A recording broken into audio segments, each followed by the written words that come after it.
إن الحمد لله نحمده ونستعينه ونستغفره ونعوذ بالله من شرور أنفسنا ومن سيئات أعمالنا من يهده الله فلا مضل له ومن يضلله فلا هادي له وأشهد أن لا إله إلا الله وأشهد أن محمدا عبده ورسوله يا أيها الذين آمنوا اتقوا الله حق تقاته ولا تموتن إلا وأنتم مسلمون يا أيها الناس اتقوا ربكم الذي خلقكم من نفس واحدة وخلق منها زوجها وبث منهما رجالا كثيرا ونساء واتقوا الله الذي تساءلون به والأرحام إن الله كان عليكم رقيبا يا أيها الذين آمنوا اتقوا الله وقولوا قولا سديدا يصلح لكم أعمالكم ويغفر لكم ذنوبكم ومن يطع الله ورسوله فقد فاز فوزا عظيما أما بعد فإن خير الحديث كتاب الله وخير الهدي هدي محمد صلى الله عليه وسلم وشر الأمور محدثاتها وكل محدثة بدعة وكل بدعة ضلالة وكل ضلالة في النار قال الله تبارك وتعالى في القرآن المجيد أعوذ بالله من الشيطان الرجيم بسم الله الرحمن الرحيم والفجر وليال عشر والشفع والوتر والليل إذا يسر هل في ذلك قسم لذي حجر حاضرین اجماع، تمام طرح کی تعریف و توصیف، بڑائی، بزرگی اس اللہ وحدہ لا شریک کے لیے ہے جو ہم سبوں کا خالق، مالک، رازق اور پوری دنیا کا چلانے والا ہے۔ بعد درود و سلام اللہ کے تمام نیک صالح بندوں پر، خصوصاً جناب محمد رسول اللہ صلی اللہ علیہ وسلم پر، اللہم صلی وسلم وبارک علیہ۔ آج کے خطبہ جمعہ کے لیے میں نے جو موضوع منتخب کیا ہے وہ ہے عشرہ ذی الحجہ کے فضائل و اعمال۔ کائنات کی ہر چیز اللہ رب العالمین کی مخلوق ہے۔ اللہ رب العالمین نے تمام مخلوقات کو ایک ہی درجے میں نہیں رکھا ہے، بلکہ بعض کو بعض پر فوقیت اور فضیلت عطا فرمایا ہے۔ اللہ رب العالمین نے کسی کو بلند مقام عطا کیا اور کسی کو پست مقام عطا کیا، کسی کو اعلیٰ مقام سے نوازا، کسی کو ادنا مقام سے نوازا، کسی کو عام بنایا، کسی کو خاص بنایا۔ خلاصہ بحث یہ ہے کہ کائنات میں ہر ایک کو ایک ہی عہدے اور ایک ہی منصب اور ایک ہی مقام پر رب العالمین نے نہیں رکھا۔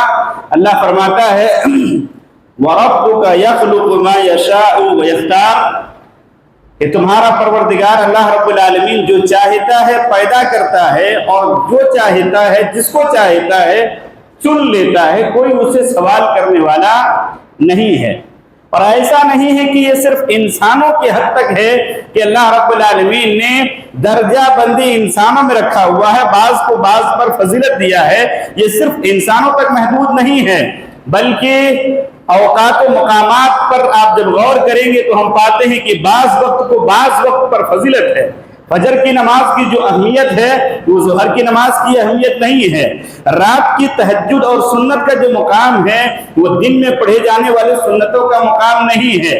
اسی طریقے سے بعض جگہیں اللہ رب العالمین نے بہت معزز اور مکرم بنایا ہے، جو حیثیت مکہ المکرمہ اور مدینہ منورہ کا ہے وہ دنیا کے کسی اور خطے اور حصے کو حاصل نہیں ہے۔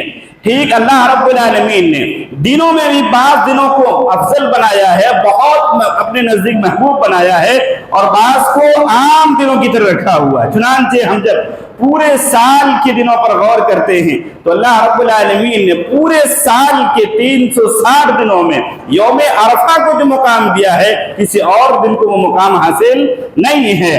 اسی طریقے سے ہفتے میں جمعہ کے دن کو جو اہمیت حاصل ہے وہ کسی اور دن کو وہ فضیلت اور اہمیت حاصل نہیں ہے۔ راتوں میں شب قدر کی کو جو اہمیت اور فضیلت حاصل ہے وہ کسی اور رات کو فضیلت حاصل نہیں ہے۔ عشروں میں ذی الحجہ کے پہلا عشرہ اور رمضان مبارک کے آخری عشرہ کو جو فضیلت حاصل ہے کسی اور مہینے کے عشرے کو اللہ رب العالمین نے وہ مقام نہیں دیا ہے۔ ہاں، ان دونوں عشروں میں اتنا فرق دیا ہے کہ ذی الحجہ کے دنوں کی جو مقام ہے اور کسی دن میں اس کی تاثیر وہ ثواب اللہ نے رکھا ہوا ہے۔ اسی طریقے سے رمضان کی آخری عشرے کی راتوں کی جو کی فضیلت حاصل ہے وہ کسی اور رات کو حاصل نہیں ہے۔ محرم الحرام کی ابتدائی عشرے کو بھی اللہ رب العالمین نے مکرم اور محترم بنایا ہوا ہے۔ کہنے کا مطلب یہ ہے یہ گھڑیاں، یہ مہینے، یہ ہفتے، یہ سال، یہ بار بار ہماری زندگی میں پلٹ پلٹ کر آتے رہتے ہیں۔ اللہ رب العالمین نے ان کو ایک ہی بار زندگی میں نہیں رکھا ہے کہ زندگی میں ایک مرتبہ کسی کو عشرہ ذی الحجہ نصیب ہوگا، کسی کو عشرہ رمضان کا آخری عشرہ نصیب ہوگا، ایسا نہیں ہے۔ سال میں ہر مرتبہ ہر ایک کو جو حیات سے رہتا ہے سب کو ملتا رہتا ہے۔ ایسے میں ایک موحد مسلمان کے اوپر ذمہ داری یہ عائد ہوتی ہے کہ ان گھڑیوں کو غنیمت سمجھتے ہوئے اللہ رب العالمین کی رضا کے لیے کثرت سے نیک اعمال انجام دیے جائیں اور ایک دوسرے سے آگے بڑھنے کی کوشش کیا جائے۔ ثواب کے میدان میں ایک دوسرے سے سبقت لے جانے کی کوشش کرنا چاہیے، ایک دوسرے سے مسابقہ کرنا چاہیے، اور یہی اللہ رب العالمین کا حکم بھی ہے فاستبقوا الخیرات کہ اے مومنوں خیر کے کاموں میں ایک دوسرے سے مسابقہ کرنے کی کوشش کرو۔ میرے بھائیوں، چونکہ یہ باتیں جو آئی ہیں یہ تمہیدی طور پر ہے، ان قریب 1 سے 2 دن کے اندر ذی الحجہ کے مہینے کا ہمارے اوپر سایہ فگن ہونے والا ہے۔ ذی الحجہ کا مہینہ عظمتوں والا مہینہ ہے اور اس میں اس کا پہلا عشرہ جو ہے وہ اپنے اندر بہت ساری فضیلتوں کو رکھتا ہے۔ ہم مسلمانوں کو چاہیے کہ اس مہینے کے آنے سے پہلے اپنے دلوں کو صاف کرنے اور عزم مصمم کرنے کہ گزشتہ جو بھی ذی الحجہ کے عشرے گزر چکے ہیں وہ یوں ہی لایانی چیزوں میں گزر گیا ہے، لیکن آنے والا جو ذی الحجہ کا عشرہ ہے ہم اسے خوب سے خوب فائدہ اسے اٹھانے کی کوشش کریں گے۔ عشرہ ذی الحجہ کے ابتدائی 10 دنوں کی جو ذی الحجہ کی فضیلت ہے اس کو بیان کرنے کے لیے خطبہ مسنہ کے بعد پڑھی گئی آیت اللہ فرماتا ہے والفجر وليال عشر والشفع والوتر واللیل اذا یسر هل فی ذلک قسم لذی حجر۔ اللہ فرماتا ہے فجر کے وقت کی قسم اور 10 راتوں کی قسم، تاکو جفت کی قسم، جوڑ بجوڑ کی قسم، رات کی قسم جبکہ چلا جائے عقل مندوں کے لیے ان قسموں کے اندر بہت ساری نشانیاں اللہ رب العالمین نے رکھا ہوا ہے۔ میرے بھائیو، آپ سب اس حقیقت سے واقف ہیں کہ جب اللہ رب العالمین کسی چیز کے مقام کو اللہ بیان کرنا چاہتا ہے تو اس کی قسم اٹھا لیتا ہے، اور عقیدے کی بات یہ بھی جانیں کہ اللہ کسی کی بھی قسم اٹھا لے، وہ مچھر کی قسم کھا سکتا ہے، چمٹی کی قسم کھا سکتا ہے، آسمان اور فرشتوں کی قسم کھا سکتا ہے، اللہ سے کوئی سوال کرنے والا نہیں، اور پھر یہ کہ اس کے شان میں کوئی کمی بھی نہیں آتی ہے۔ لیکن ہم مسلمان بحیثیت مسلمان قسم کھانے سے گریز کریں. شدید ضرورت کے وقت اگر قسم کھانا ہی پڑ جائے تو صرف اللہ رب العالمین کا قسم کھایا جائے گا, اس کے علاوہ کی قسم نہیں کھائی جا سکتی ہے. بات چل رہی تھی عشرہ ذی الحجہ کی فضیلت کے تعلق سے. عشرہ ذی الحجہ کی فضیلت کے لیے یہی بات کافی ہے کہ اللہ رب العالمین نے ان راتوں کی قسم اٹھائی ہوئی ہے, اور پھر یہ کہ ان آیات میں آپ جب غور کریں گے تو اللہ نے اور بھی قسمیں کھائی ہیں. ایک قسم تو یہ تھا کہ 10 راتوں کی قسم ہے, اور ایک قسم اللہ رب العالمین نے فجر کے وقت کی قسم کھا کر مسلمانوں کو چوکنا کیا. کہا جو 24 گھنٹے تمہیں میسر ہوتے ہیں, ملتے ہیں, ان میں فجر کا وقت سب سے قیمتی وقت ہے, سب سے بابرکت وقت ہے, اور میرے پسندیدہ بندے, اللہ کہتا میرے پسندیدہ بندے فجر کے وقت سے غفلت نہیں برتتے ہیں, سوتے نہیں ہیں. اپنے غریبانوں میں تھوڑا دیکھیں کہ ہم کیا کرتے ہیں. فجر کے وقت وہ وقت ہوتا ہے کہ جب صبح اور شام کے, دن اور رات کے فرشتے اکٹھا ہوتے ہیں. فجر کی نماز کی اہمیت اور فضیلت یہ ہے کہ اللہ نے منافق اور مومن کے درمیان فرق کرنے والی نماز فجر کی نماز کو بیان کیا ہے. فجر کے تعلق سے کیا بیان کریں, رب ذوالجلال نے اس وقت کی قسم کھائی ہوئی ہے. ان آیات میں اور بھی قسمیں اللہ نے کھائی. کہا رات کی بھی قسم, جبکہ رات چلی جائے اور طاقت جفت کی وہ اپنی جگہ ہے, لیکن رات کی کیا اہمیت ہماری زندگی میں ہے. ہم میں سے ہر انسان جانتا ہے کہ رات سکون حاصل کرنے کا ذریعہ ہے, لیکن اس سے بھی بڑھ کر یہ ہے کہ جو اس سکون کے نیند کو تاگ کر کے, تیاگ کر کے اٹھتا ہے اور قیام اللیل کا اہتمام کرتا ہے, اللہ رب العالمین ایسے بندوں کے استقبال کے لیے اپنے شان کے مطابق آسمانی دنیا پر نزول فرماتا ہے اور کہتا مانگنا ہے جو مانگو, ساری مرادیں پوری کر دی جائیں گی. لیکن ہم نہ فجر کے وقت اٹھتے ہیں اور نہ ابتدائے فجر سے پہلے کا جو وقت ہوتا ہے ہم اس میں اٹھتے ہیں. میرے بھائیوں, یہ تو ضمناً یہ ساری باتیں آ جا رہی ہیں. عشرہ ذی الحجہ کے تعلق سے بات چل رہی ہے. عشرہ ذی الحجہ کے تعلق سے یہ جانیں کہ اللہ رب العالمین نے اسے بہت زیادہ فضیلت والا عشرہ بنایا ہے. بہت سارے اعمال اس عشرے کے اندر انجام دیے جا سکتے ہیں اور دینا چاہیے. آتے ہیں ہم کون کون سے اعمال انجام دے سکتے ہیں اس تعلق سے. پہلا یہ ہے کہ پہلے اس سے پہلے بھی یہ جاننے کی کتنی فضیلت ہے, اس عشرے کی کتنی زیادہ فضیلت ہے. قسم اللہ کا کھا لینا یہی کافی ہے, لیکن کتنا ہے. اللہ کے نبی صلی اللہ علیہ وسلم فرماتے ہیں کہ ان 10 دنوں کے اندر جو اعمال انجام دیے جاتے ہیں, کسی اور دن میں سال کے بقیہ کسی بھی دن میں اعمال انجام دے لیے جائیں, چاہے کوئی بھی نیکی کام کیا جاتا ہو, اتنا ثواب نہیں ملے گا. یہی وجہ ہے کہ اللہ نے اسی عشرے میں حج کو رکھا ہوا ہے. اللہ رب العالمین نے حج کو بھی انہی دنوں کے اندر رکھا ہوا ہے, عرفہ کو انہی دنوں کے اندر رکھا ہوا ہے, نفلی روزے کو انہی دنوں کے اندر رکھا ہوا ہے, تاکہ لوگوں کے دل میں یہ بات بیٹھ جائے کہ یہ کوئی معمولی دن نہیں ہے. کتنا ہے اللہ کے نبی صلی اللہ علیہ وسلم نے جب کہا کہ بقیہ دنوں میں کوئی بھی اگر کوئی عمل کر لیتا ہے اتنا ثواب نہیں ملے گا جتنا کہ ان 10 دنوں کے اندر مل جائے گا. ایک صحابی آئے, بلکہ صحابہ کی جماعت آئے اور کہا اللہ کے نبی صلی اللہ علیہ وسلم ولل جہاد فی سبیل اللہ, کیا کوئی آدمی جہاد میں چلا جاتا ہے اور دشمنوں کے مد مقابل اپنی جان کی پرواہ کیے بنا لڑتا ہے اور پھر واپس آ جاتا, اس کو بھی اتنا ثواب نہیں ملتا ہے.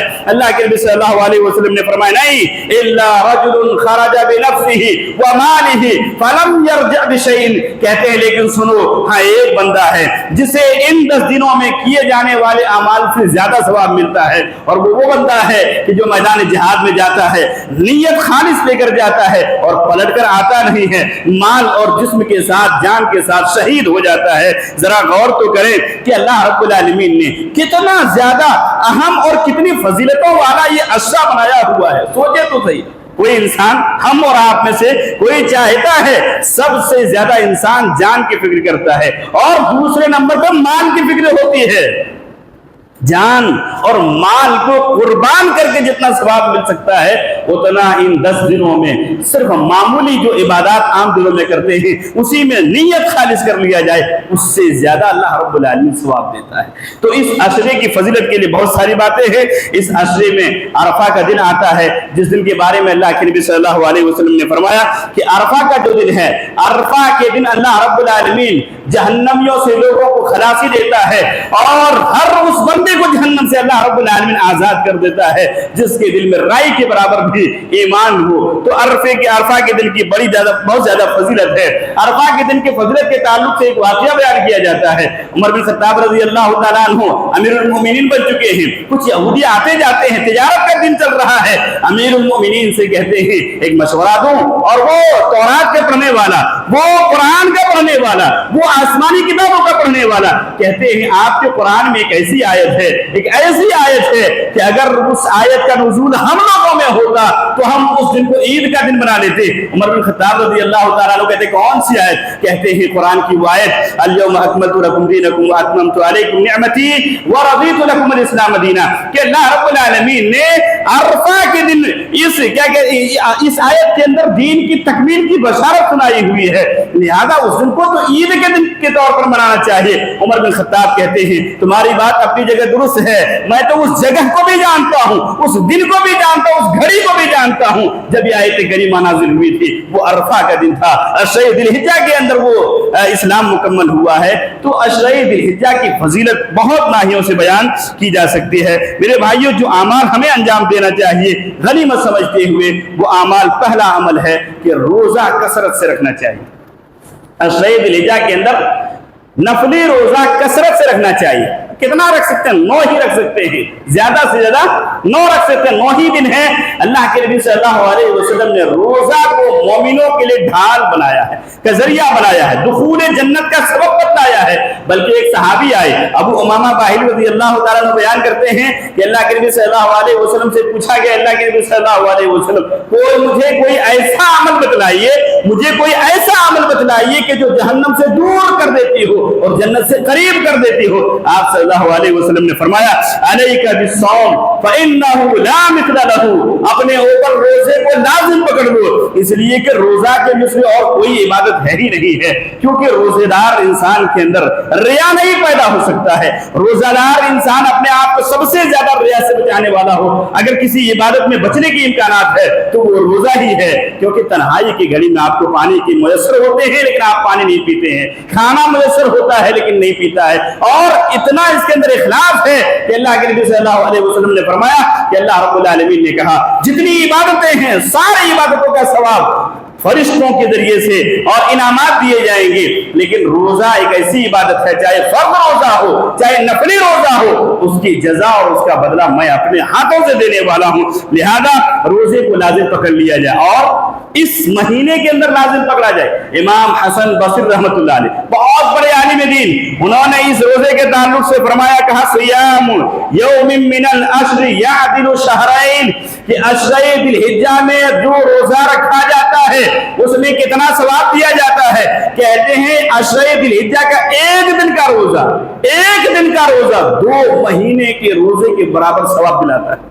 2 महीने के बराबर, 2 महीना 60 दिन आप रोजा रखेंगे, जितना सवाब मिलेगा इस एक रोजे में जो अशरे दिलहिज्जा के अंदर रखा जाता है मिल जाता है। यही वजह है कि उम्मुल मोमिनीन हजरत हफ्सा रज़ी अल्लाह तआला अन्हा बयान करती हैं कि अल्लाह के नबी सल्लल्लाहु अलैहि वसल्लम अशरे दिलहिज्जा के रोजे को नहीं छोड़ा करते थे। वो कहती हैं यसूमु तिस्आ दिलहिज्जति काना रसूलुल्लाह सल्लल्लाहु अलैहि वसल्लम यसूमु तिस्आ दिलहिज्जा, कहते हैं अल्लाह के नबी सल्लल्लाहु अलैहि वसल्लम अशरे दिलहिज्जा के 9 दिन का रोजा रखा करते थे। व यौम आशूरा, और मुहर्रम के आशूरा का रोजा रखा करते थे। व सलासत अय्याम मिन कुल्ल शहर, और हर महीने के अय्याम 20 के रोजा, 3 जो रोजा 13, 14, 15 तारीख चांद के रोजे हुआ करते हैं, उन रोजों को अल्लाह के नबी सल्लल्लाहु अलैहि वसल्लम पाबंदी के साथ रखा करते थे। इन 9 दिन के अंदर अरफा का दिन आता है, और अरफा के ताल्लुक से, अरफा के रोजे के ताल्लुक से क्या फायदा है? अल्लाह के नबी सल्लल्लाहु अलैहि वसल्लम फरमाते हैं अरफा के दिन के रोजे की फजीलत ये है कि ये रोजा गुजरे हुए 1 साल और आने वाले 1 साल के गुनाहों का कफारा बन जाता है। आप फरमाते हैं मैं गुमान करता हूं अल्लाह की जात से कि अल्लाह रब्बुल आलमीन 1 साल गुज़िश्ता और 1 साल आइंदा आने वाले के गुनाहों का कफारे का जरिया इसको बना दे।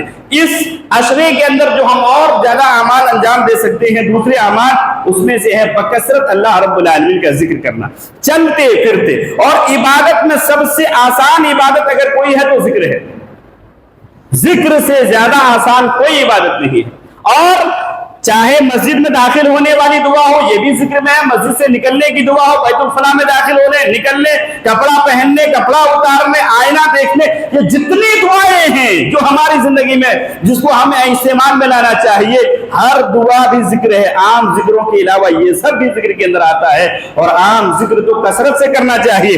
इतना आसान है, आप नमाज पढ़ेंगे तो आपको वुजू बनाना पड़ेगा और किबला रुख होना पड़ेगा और उसके वक्त का इंतजार करना पड़ेगा।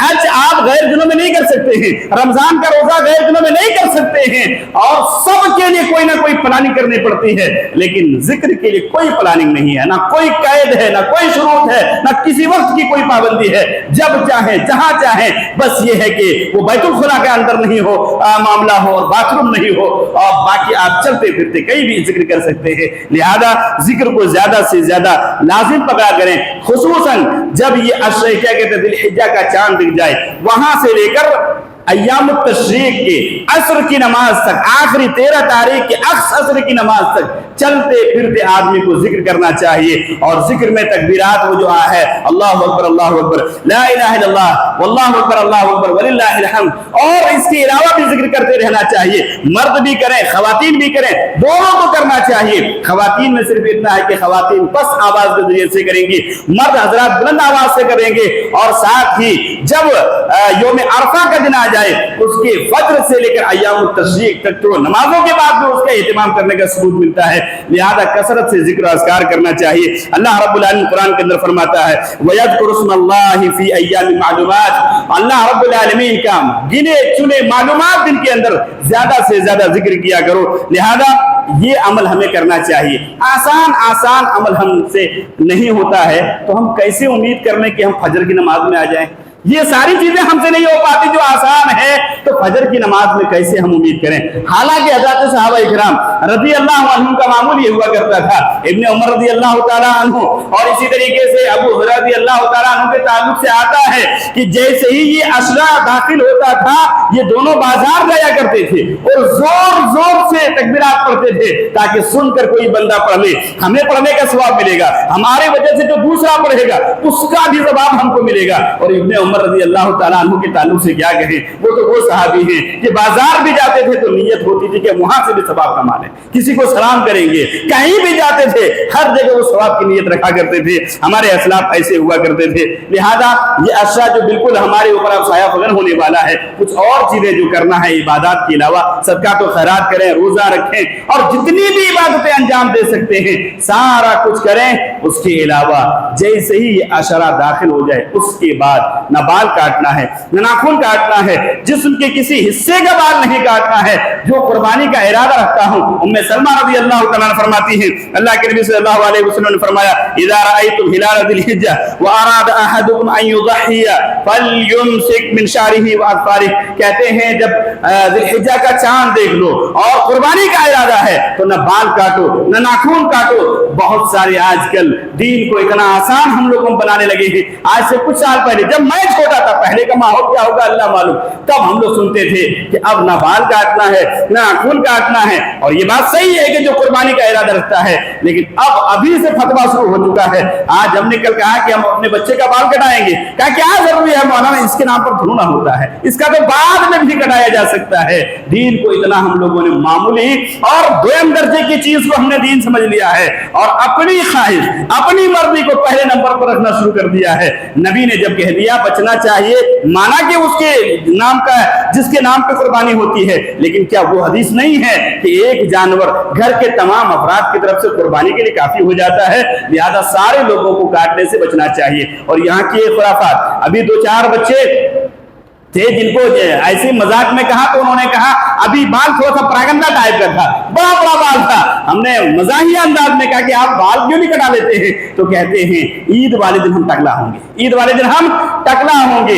एक सही रिवायत नहीं मिलती है। अबू दाऊद की एक ज़ईफ रिवायत है जिसमें कुर्बानी वाले दिन बाल कटाने का और नाखून कटाने का जिक्र मिलता है। लिहाजा उस दिन इस नियत से कि हमने कुर्बानी नहीं कर पाया या कुर्बानी किया है, आज हम सर गंजा कर लेते हैं, कोई सवाब मिलेगा। जब रिवायत ही सही नहीं है तो कहां से सवाब मिलेगा? लिहाजा उस दिन कोई सवाब मिलने वाला नहीं है। इसी तरीके से ये अशरा जब दाखिल हो जाता है, तमाम इबादत के साथ साथ क़यामुल लैल की थोड़ी अहमियत ज्यादा बढ़ जाती है। क़ियामुल लैल के ताल्लुक से सईद बिन जुबैर रहमहुल्लाह के ताल्लुक से मनकूल है, कहा जाता है, वो कहते हैं कि इज़ा दखला अय्यामुल अश्र इज्तहद इज्तिहादन शदीदा हत्ता मा यकादु यक़दिरु अलैहि, कहते हैं कि जब ये अश्रा दाखिल हो जाता था तो इतनी ज्यादा वो मेहनत करते थे इबादत में कि उनके साथी लोग कहते थे कि ये अपने नफ्स को हलाकत में डालने के बराबर मेहनत किया करते थे। लेकिन वो खुद फरमाया करते थे, ला तुत्फिउ सुरजकुम लयालिल अश्र, कहते हैं लोगों इन रातों के अंदर अपने चिरागों को ना बुझाया करो। मतलब ये है कि अजीम रातें तुम्हारे ऊपर साया फगन है, इनमें सोकर मत गुजार दिया करो। लेकिन हमारे यहाँ का माहौल तो कुछ और ही है, लायानी चीजों में वक्त गुजारी करते हैं। और अभी वो जो चल रहा है IPL, मैदान में रात के 9 बजे आप जाइए, ऐसा मालूम होता है कि जुगनू मैदान में बड़े बड़े जुगनू बैठ चुके हैं, सारे लोग तन्हाइयों में मोबाइल देख रहे हैं और वक्त गुजारी कर रहे हैं। नबी मोहतरम सल्लल्लाहु अलैहि वसल्लम का मामूल था ये था कि ईशा के बाद आप बिस्तर की तरफ उठिया करते थे और कहा करते थे, ईशा के बाद आपकी हदीस है लायानी चीजों में वक्त ना गुजारा जाए। ईशा के बाद उलमा कहते हैं सिर्फ दीन की बात के लिए गुंजाइश निकलती है कि वहां बात किया जा सकता है, लेकिन हमारी शुरुआत तो मगरिब के बाद से होती है। असलाफ और सलफ में ईशाइया मगरिब के खाने को कहा गया है, मतलब यह है कि ईशा की नमाज से पहले शफक़े अहमर गायब हो और खाना खा लिया जाए। यहां भी पहले 20 साल पहले शायद यही चलता था, लेकिन अब तो माहौल यह हो गया है कि खाना बनाने की शुरुआत शफक़ के बाद से होती है और फिर खाया 10 बजे जाता है और सारे लोग सो जाते हैं। बीमारियां ही बीमारियां हैं और इबादत से दूरी है। शरीयत का मजाक भी अपने अमली तौर पर अंजाम दे रहे हैं, जिसका अल्लाह के यहाँ हिसाब भी देना पड़ेगा। इस अरसे के अंदर जो और सारी चीजें करना है उसमें तजदीद ईमान और तौबा है, क्योंकि जो भी अमल करेंगे उस अमल से पहले अपने ईमान का जायजा लेना बहुत जरूरी है। सहीहुल अकीदा होना जरूरी है, किताब और सुन्नत के हामिल होना जरूरी है, बातिल अफकार और नजरियात से तौबा करना जरूरी है। अगर बातिल अफकार और नजरियात दिल के अंदर हैं, नबी सल्लल्लाहु अलैहि वसल्लम को छोड़कर, सहाबा को छोड़कर किसी और की मोहब्बत में डूबकर आप इबादत अंजाम दे रहे हैं, तो हम पहाड़ी के बराबर भी आप अमान लेके आने वाले होंगे, कुछ नहीं होगा। लिहाजा इस अशर से फायदा उठाने से पहले तौबतुन नसूह करने, अल्लाह रब्बुल आलमीन ने तौबतुन नसूह का हुक्म देते हुए फरमाया कि जो ऐसा करता है हम उसे भी हिसाब अजर और सवाब से नवाजने वाले हैं, साहब का सारे खताएं माफ कर देते हैं, जन्नतुल फिरदौस में दाखिल करने वाले हैं। अशरा बिल्कुल दाखिल होने वाला है। इन्हीं चंद बातों के साथ अपनी बात को खत्म करता हूं कि अल्लाह रब्बुल आलमीन हमारे जो माजी के अय्याम गफलत और लायानी चीजों में गुजर चुके, अल्लाह रब्बुल आलमीन तो उससे अफ़्व दरगुजर करते हुए नए सिरे से ईमानी जिंदगी गुजारने की हमें तौफीक अता फरमा। आमीन व आखिर दावाना अनिल हम्दुलिल्लाहि रब्बिल आलमीन।